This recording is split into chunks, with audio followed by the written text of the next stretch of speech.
वो क्या करते हैं, उसी को डॉक्यूमेंट को सिलेक्ट किया, न्यू इनरोलमेंट में डाला, अपडेट भेज दिया हमारे पास वो बस एक कैटेगरी आता है, फोटो और एक पीओआई। पीओआई में क्या है, सेल्फ डिक्लेरेशन।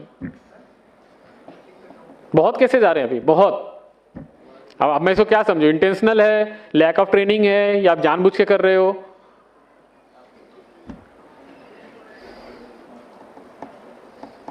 तो ये एक कॉमन सिनेरियोज थे और जो मेरा एक्सपीरियंस था वो मैंने आपको शेयर किया है। इसके अलावा अगर आपके पास कुछ क्वेश्चंस है तो हम उसको डिस्कस करेंगे one by one. Data hold नहीं होता है, डेटा एमडीडी में होल्ड होता है। एमडीडी में टोटल 4 प्रोसेस है। आप सुनो, एमडीडी में टोटल 4 बैच के प्रोसेस चलते हैं, ठीक है। उस 4 बैच के प्रोसेस में 4 ऑटोमेटिक है और 4 मैनुअल है। अगर किसी जगह पे वो सस्पिशियस लगा सिस्टम को, लेकिन जो मैनुअली जो चेक कर रहा है उसको लगा कि नहीं ये पास हो जाना चाहिए, उस केस में वो 2-3 साइकिल घूमता है। तो वहां पे आपके पास वो जो चेक करोगे तो दिखेगा डेटा होल्ड पे। क्यों? क्योंकि वो मल्टीपल टाइम वो रिप्रोसेस हो रहा है।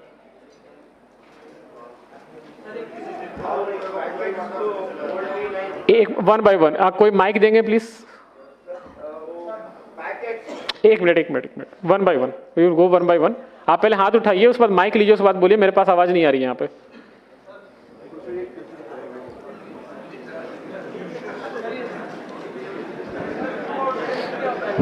हेलो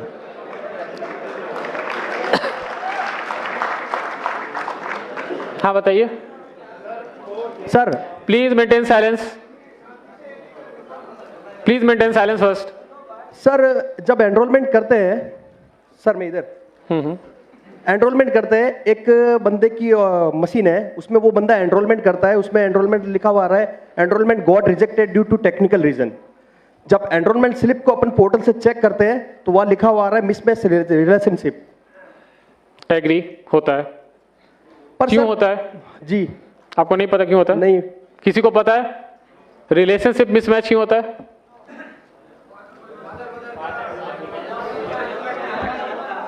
बता दिया आंसर। नहीं सर, उस बंदे का पर्टिकुलरली 16 स्लिप सेम कंडीशन में रिजेक्ट हुआ है और आज तक 16 एनरोलमेंट ही किए उसने, सारे रिजेक्ट हो रहे हैं। वो एचओए बेस्ड एनरोलमेंट है? नहीं, मोबाइल नंबर अपडेट हो रहा है सर। मोबाइल नंबर अपडेट है? Only mobile number update sir. एक मिनट, मेंटेन साइलेंस।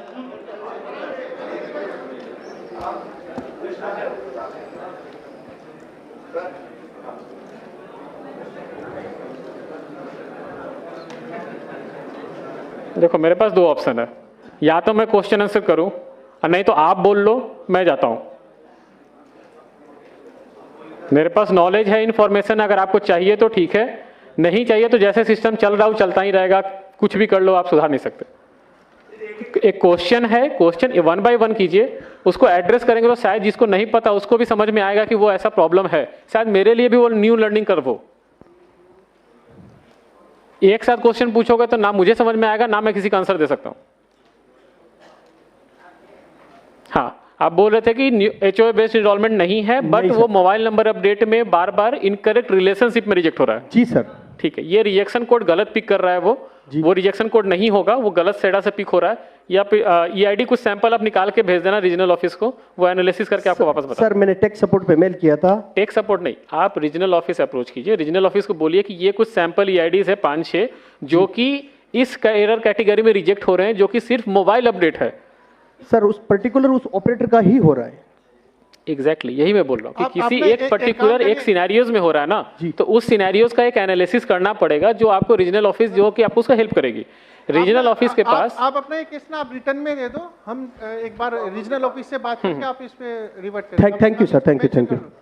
लिख लीजिए इसको। ठीक है, नेक्स्ट क्वेश्चन। माइक दीजिए उनको। एक minute. Hello, please maintain silence. नमस्ते सर, मैं Nagpur Maharashtra. Maintain silence please. सुनो आराम से, अगर क्वेश्चन आंसर होना है तो सब लोग शांति से बैठेंगे, जो बोलेगा वो बोलेगा। एक आदमी है, हाथ उठा दो, देख लेता है, एक एक करके पहुंचेंगे। 500 में सबको मौका नहीं मिलेगा। दो चार 10 सवाल जरूर ले लिए जाएंगे, जिसका ज्यादा रिलेवेंट है वो अच्छा है, बट किसी सवाल पे सबको हल्ला करने की कोई जरूरत नहीं। सुनो, इसीलिए है क्योंकि सीखने के लिए और समझने के लिए बुलाया गया है। जो तुम्हारे इश्यूज हैं वो सुन रहे हैं, समझ रहे हैं, जो यहाँ सॉल्यूशन नहीं होगा वो सॉल्यूशन हम नोट करवा करके बैक इनसे बात कर लेंगे, बट एक एक कर करके बोलो, सब बोलोगे तो कुछ भी नहीं होगा।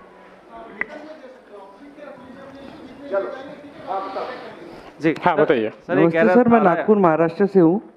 मेरा क्वेश्चन एड्रेस चेंज से रिलेटेड है। एड्रेस चेंज में पहले son of, daughter of, care of, इस तरह के 3 ऑप्शंस आते थे।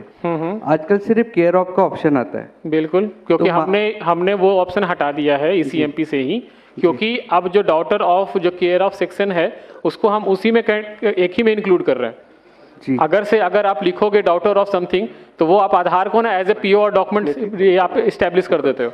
तो वो हमारे लिए कभी कभी ऐसे केसेस आते हैं जहाँ पे कि बोला जाता है कि ये आधार है, इसमें मेरे फादर का नाम है, लिखा है डॉटर ऑफ, सन ऑफ, तो आप इसको एक्सेप्ट कर लीजिए जी। ये जब प्रॉपर्टीज के जो ट्रांजेक्शंस होते हैं ना, वहाँ पे बहुत वाइटल रोल होता है, इसीलिए हमने उसको स्टैंडर्डाइज करके केयर ऑफ सेक्शन कर दिया है। दैट विल नॉट सिग्निफाई कि वो डॉटर ऑफ है, सन ऑफ है या क्या है, जस्ट केयर ऑफ, सबके लिए सिंपल एक रूल। जी सर, दिक्कत इसमें होता है ना, महाराष्ट्र में क्या होता है, first name, middle name, last name होता है, तो उसमें दिक्कत नहीं होती। कुछ लोग MP साइड से आते हैं, उसका नाम होता है अशोक कुमार और पिता का नाम होता है मुकेश कुमार, तो वो लोग साथ में नहीं लिखते, वो नाम में फर्स्ट नेम में ही लिखते हैं अशोक कुमार, और फिर नीचे में सन ऑफ का ऑप्शन होता था, तो वहाँ मुकेश कुमार, फिर एड्रेस स्टार्ट होता था। तो अभी साथ में लिखने के लिए उसके बाद डॉक्यूमेंट नहीं होता, उसके पास सिर्फ मुकेश कुमार का ही डॉक्यूमेंट रहेगा, पापा का नाम साथ में ऐड नहीं रहता उसके डॉक्यूमेंट में।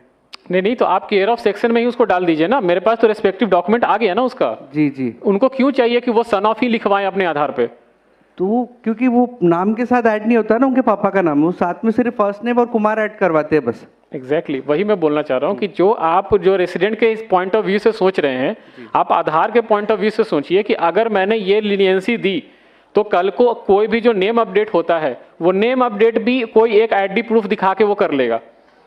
जो एक पैन कार्ड दिखाएगा, वो बोलेगा कि ऊपर मेरा नेम है, नीचे फादर नेम है, आप उसको पिक कर लो।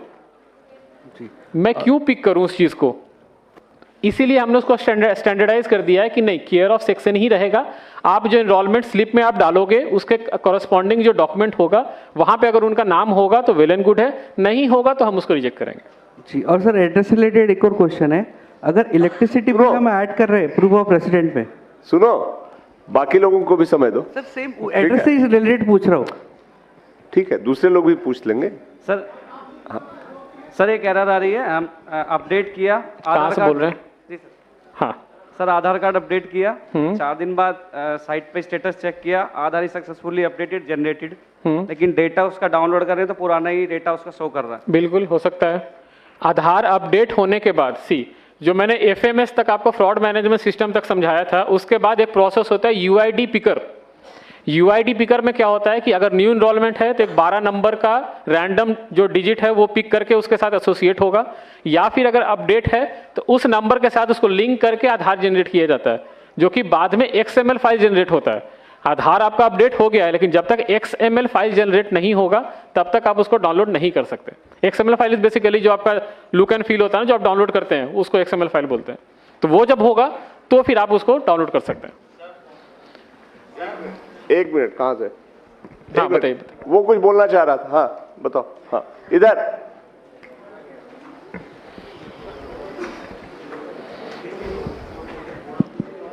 जी सर, थैंक यू। हाँ सर, बताइए। मैं ये बोलना चाह रहा था, जैसे इन्होंने बोला कि महाराष्ट्र में वो सरनेम की प्रॉब्लम आ रही है उनको, सरनेम, यही प्रॉब्लम हमारे साथ भी आई है कि जो बाय डिफॉल्ट हमारे उसमें क्लाइंट में है, उसमें सिर्फ केयर ऑफ आता है, उसमें हम कुछ नहीं टाइप कर सकते, सन ऑफ वगैरह। जैसे हम उसमें स्लैश टाइप करते हैं उसको नहीं लेता है वो, लेकिन यही अगर हम ऑनलाइन करता है कोई तो उसमें वो ले लेता है। लोग हमारे पास आते हैं कि हमने उनको रिफ्यूज़ किया, हमने उनको बेवकूफ़ बनाया, लेकिन उन्होंने खुद किया या किसी और से ऑनलाइन करवाया उन्होंने, तो वो उनका बन के भी आ गया। ठीक है, वैलिड पॉइंट, नोटेड। हम देखेंगे इस पे, वैलिड पॉइंट है। हमारे टीम से कोई इस पॉइंट को नोट कर लीजिएगा कि ECMP क्लाइंट में ऑप्शन नहीं आ रहा है, SSUP में ही ऑप्शन है। Next question, 1 by 1।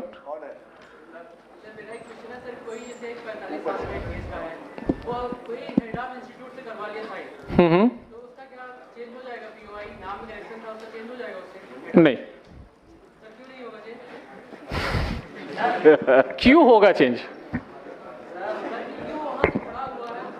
यार सुनो सुनो सुनो सुनो सुनो, पहली बात, ये आर्गुमेंट और डिबेट की जगह नहीं है।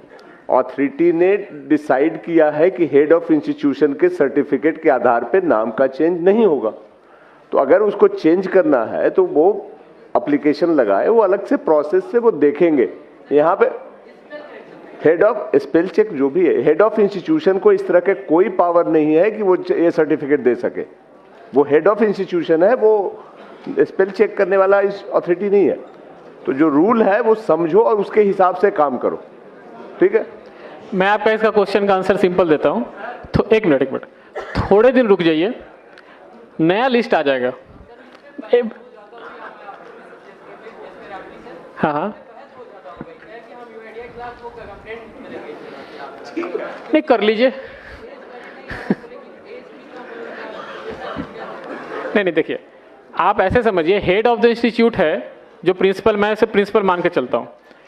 प्रिंसिपल किसी भी स्टूडेंट का आइडेंटिटी चेंज करने के लिए कैसे ऑथराइज्ड है? कैसे?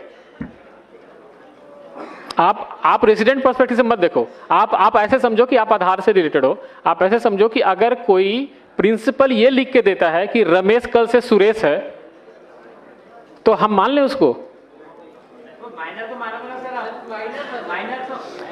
ठीक है, I am taking your consider, I am taking. Bipin है, VIPIN है, BIPIN मैंने कर दिया। एक minute, I am got your question. Minor correction ना, ठीक है। आपके गलती से किसी का नाम जो है विपिन था, BIPIN बन गया, लेकिन उसका ओरिजिनल नेम जो है VIPIN था, ठीक है। वो बोल रहा है कि एक स्कूल का हेड प्रिंसिपल से मैं लिखवा के लाता हूं और उसके बाद आप मेरा नाम चेंज कर दो। स्कूल का जो हेडमास्टर या प्रिंसिपल है वो पुराने बिपिन को जानता था? ना ही वो नए विपिन को जानता है। इट्स ओनली कि वो एक विपिन को जानता है जो उसको स्कूल में या कॉलेज में पढ़ता है। अगर आप इस तरह के केसेस को सबको बोले कि नहीं ये पास हो जाना चाहिए, तो स्कूल में ही आप समझो कि सारे नाम जब अपडेट करवा लेंगे। गीता जो है GEETA से GITA हो जाएगी। जो क्यों? क्योंकि है प्रिंसिपल ने लिख के दे दिया है। प्रिंसिपल कैसे किसी का आइडेंटिटी प्रूफ बन सकता है? Sir my query UCL related. एक मिनट।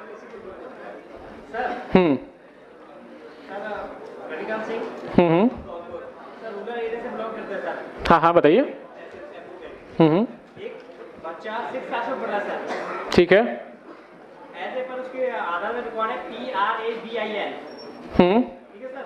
और डेट ऑफ बर्थ भी उसकी जो भी है एज पर स्कूल रिकॉर्ड है उसका नाम है PRAGWN, ठीक है सर। अब ये बताओ उसको किसके बिहाफ पे हम चेंज कर सकते हैं सर? तो आपने पहले वो नाम पे क्यों आधार बनवाया? क्या सर? आपने पहले उस नाम पे आधार क्यों बनवाया? बच्चे वही तो कह रहे सर, आधार नहीं, सिंपल सॉल्यूशन है। आप RGI जाइए, बर्थ सर्टिफिकेट अपडेट करवाइए, इजी प्रोसेस है। बर्थ सर्टिफिकेट अपडेट करवाइए, हमें भी दे दीजिए, हम बर्थ सर्टिफिकेट बेसिस पे आपको तुरंत अपडेट कर देंगे। RGI जो ये गवर्नमेंट बॉडीज होती है, they are authorised to act as a POI। Principal headmaster नहीं ऑथराइज्ड हैं POI को प्रूफ करने के लिए। यार सुनो सुनो,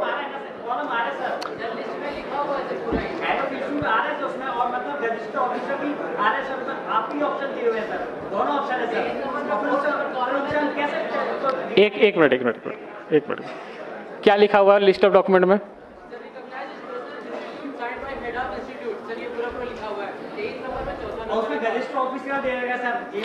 हमने, हाँ ठीक है। अब आप बोल रहे हो प्रिंसिपल का, मुझे पता कैसे चलेगा कोई प्रिंसिपल ग्रुप A ऑफिसर है? ग्रुप A ऑफिसर है, मुझे कैसे पता चलेगा? क्या होता है सर? नहीं होता। आपके गांव में होता होगा, आप ऐसे समझो, आपको मैं बता रहा हूं। IIT जानते हो ना आप लोग? IIT का जो प्रोफेसर होता है ना, वो ग्रुप A ऑफिसर नहीं होता। आप देखो, आप रेसिडेंट पर्सपेक्टिव से जो क्वेश्चन पूछ रहे हो ना, आप मेरे पर्सपेक्टिव से देखो कि अगर मेरे पास ना ऐसे करोड़ों सिनेरियोज होते हैं, अगर मैं ऐसे सिनेरियोज पिक करके मैं पैकेट पास करूं ना, तो ऐसे n नंबर ऑफ केसेस और बनेंगे। आप रेगुलर POI डॉक्यूमेंट लेके, नहीं सी, आप आप देखिए न्यू इनरोलमेंट जो है, आप सुनो, मेरा नाम XYZ था, ठीक है, XYZ मेरा नाम आधार में बन गया, ठीक है, XYZ आधार में नाम बन गया, अब मुझे उसको XYA करवाना है, ठीक है। आप कोई भी रेगुलर POI डॉक्यूमेंट ले आइए, हम उसे अपडेट कर देंगे, लेकिन ऐसे डॉक्यूमेंट लेके मत आइए जो कि किसी का डिक्लेयर्ड होगा। अब एक सवाल इधर से ले रहे हैं।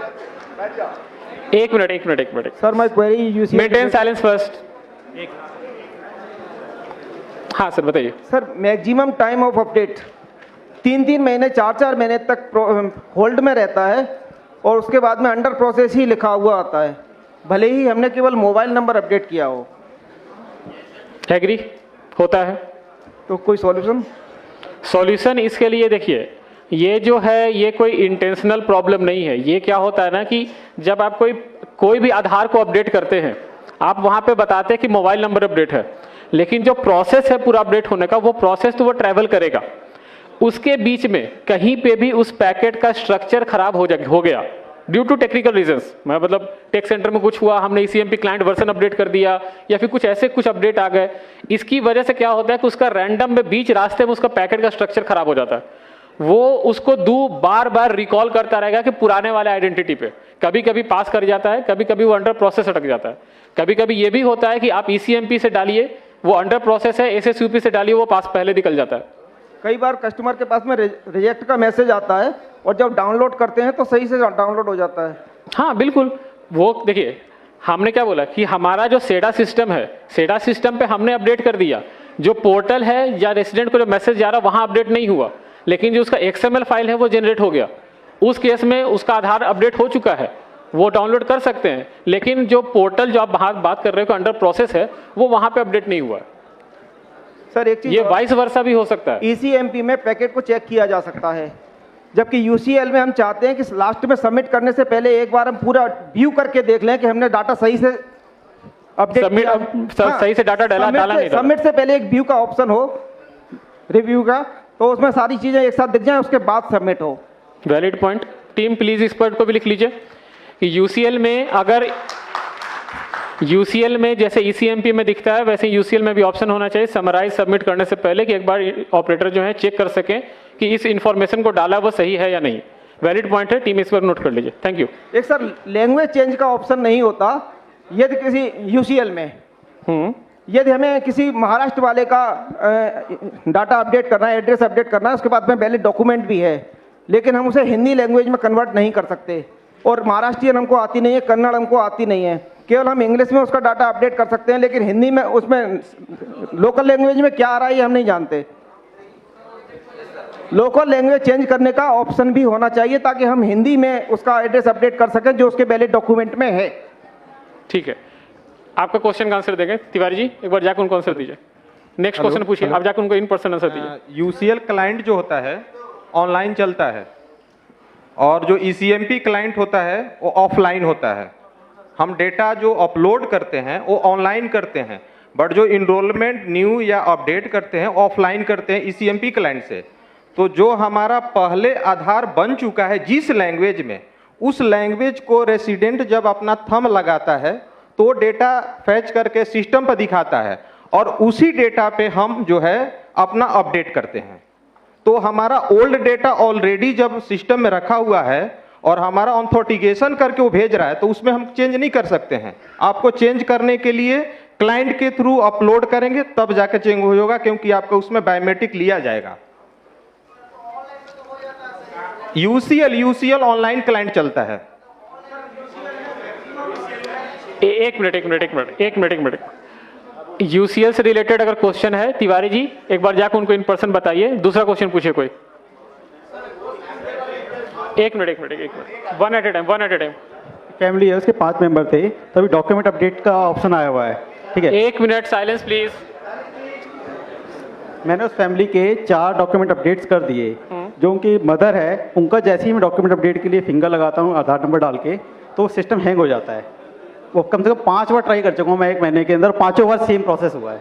उस पर्टिकुलर उस रेसिडेंट के साथ ही हो रहा है? हाँ, उसी के साथ हो रहा है। बायोमेट्रिक लेने का टाइम होता है? हाँ, जैसे बायोमेट्रिक लिया, फाइल आधार किया। हाँ, वो इसीलिए हो रहा होगा कि लास्ट टाइम जो उनका आधार बना होगा या अपडेट हुआ होगा, बायोमेट्रिक का स्कोर सही नहीं होगा और वो दोबारा जब आप अपडेट कर रहे हो तो बायोमेट्रिक मैच नहीं कर रहे, इसलिए सिस्टम आपको अलाउ नहीं करता है। उस रेसिडेंट का आप अलग से स्पेशल रिक्वेस्ट रेज कीजिए आरओ को, आरओ वहाँ पे बुला के उनको अपडेट करेंगे, आपसे नहीं होगा फिर। हाँ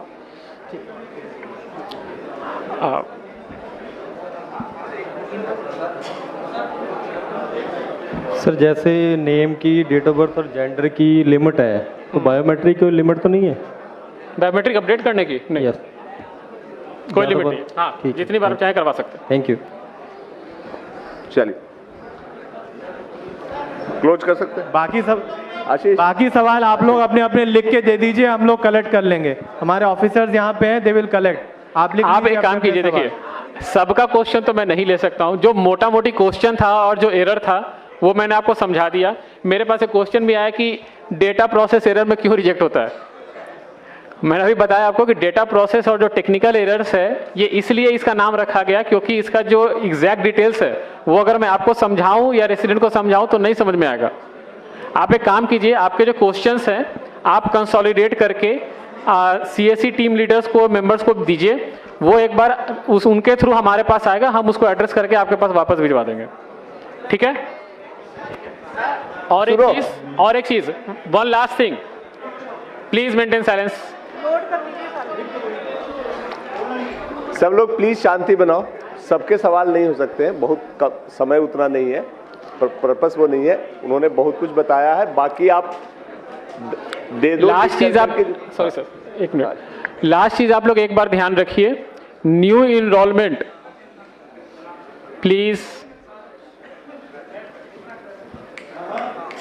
बैठ जाओ ऊपर। सुनो कौन है सरदार जी, बैठ जाइए आप लोग ऊपर सारे प्लीज। न्यू इनरोलमेंट जो मैंने पहले भी बोला था, मैं फिर से लास्ट में बोल रहा हूँ, न्यू इनरोलमेंट पे आप कोई लीनियंसी, कोई लिवरेज नहीं देंगे for the age group greater than 18 years.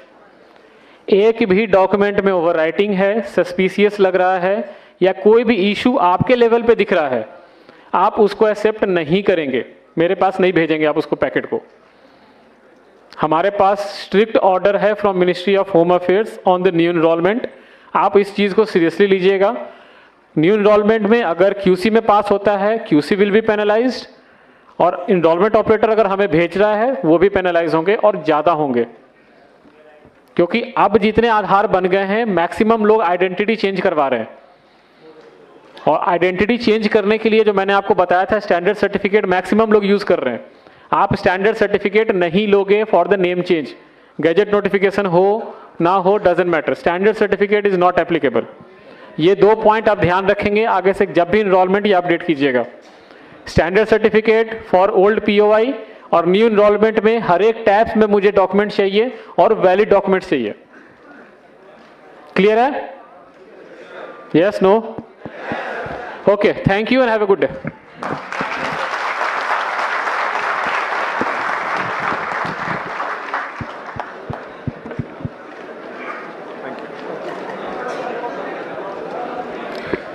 Thank you sir.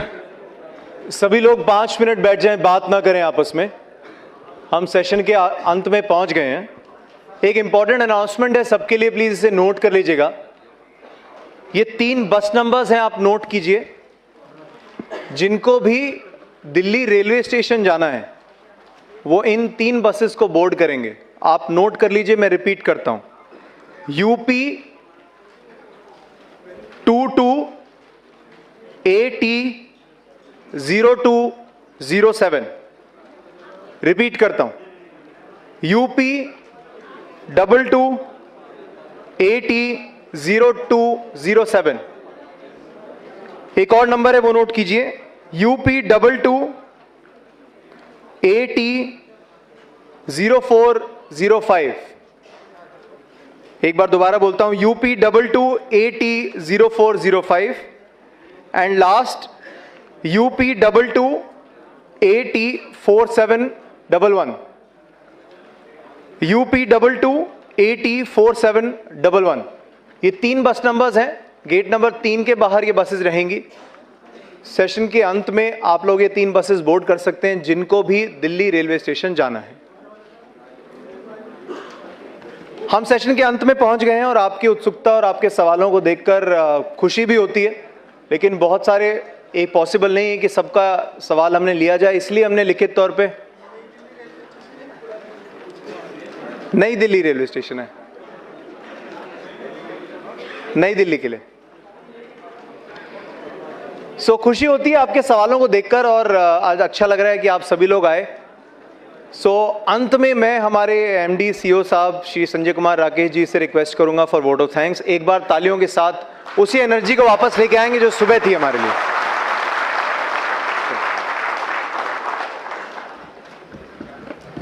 Thank you दीक्षांत। आज सब आप लोग दिन भर रहे हो, दिन भर का सेशन, सबको बहुत बहुत धन्यवाद। और मेरे ख्याल से बहुत अच्छा सेशन रहा, आपकी एनर्जी देख के बड़ी खुशी हुई। एक बार आप लोग अपने लिए ताली कर लो।